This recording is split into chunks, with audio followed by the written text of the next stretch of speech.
Economic growth is the function of the efficacy of a country's political class. The more a particular government is likely to maneuver its resources in a constructive manner, the more likely a country will increase its output. Subsequently, it is less likely to fall into the pitfall of tribalism. Nothing manifests it better than a stark difference between the discontent prevailing in India and the erstwhile developed world. Hi and welcome to TFI English, the national socio-political analysis arm of the TFI Media Group. I'm your host Piyush, and if you are watching us on Facebook, give our page a like.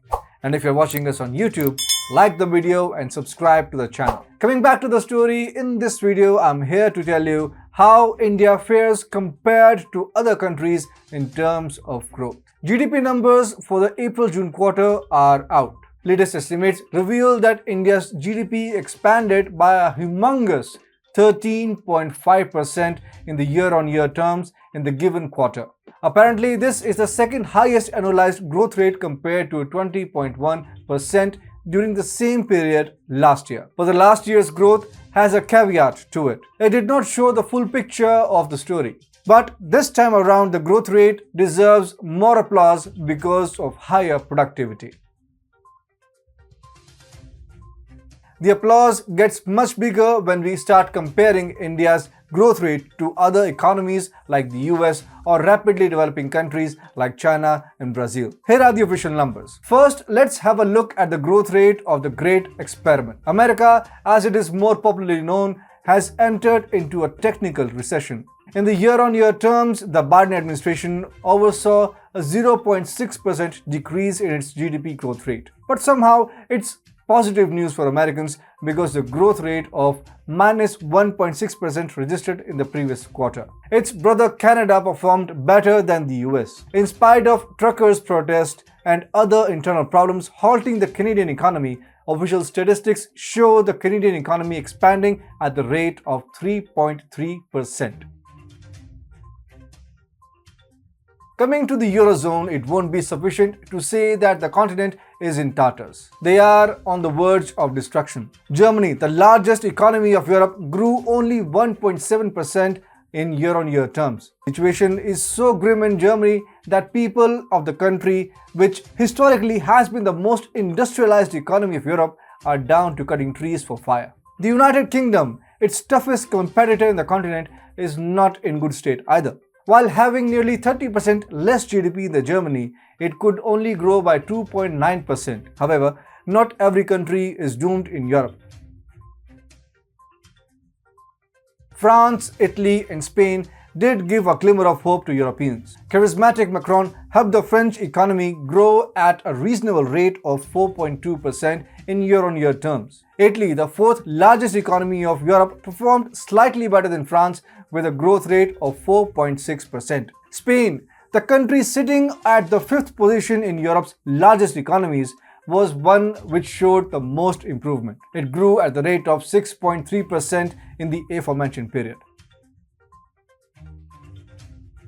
The situation is not much better in Asia as well. Japan, the shining light of the Asian continent, could only grow at the rate of 2.2%. Apparently, even the developing section of Asia has not been able to gain momentum. Countries like Sri Lanka, Bangladesh, Pakistan, Afghanistan, and Nepal are looking towards the possibility of civil war, all thanks to collapse of their economy.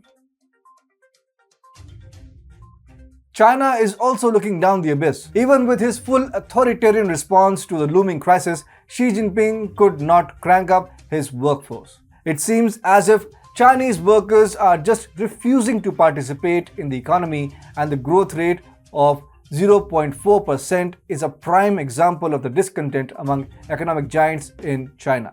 The impact of the Chinese slowdown was visible in its trading partner Brazil as well. While Jair Bolsonaro administration has not yet released Brazil's growth numbers, the IBC-BR Economic Activity Index indicated that the economy will grow at a paltry rate of 0.69%. South Africa, its BRICS partner and another developing country like Brazil and China, is just trying to stand on its feet. In the first quarter of this year, the country of A.B. de Villiers grew at the rate of 1.9%. All these countries shouldering the responsibility of carrying forward the global growth rate could escape the responsibility by blaming it on COVID. But the problem is, COVID is 2.5 years old, and now its effects have subsided. India's GDP growth rate going above the pre-pandemic level is an example of that.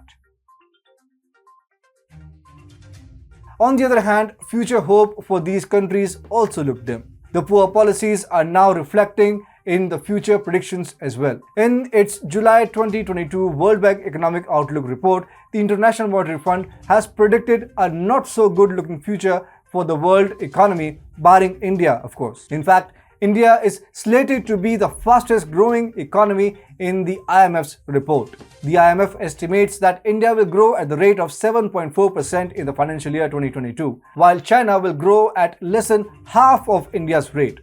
Its economy will only expand by 3.3%. The euro area will grow by 2.6%, with Spain clocking the highest rate with 3%. Their friend, the United States, will perform worse than them with a 2.3% increase in GDP. India is a clear outlier among big boys of economic development.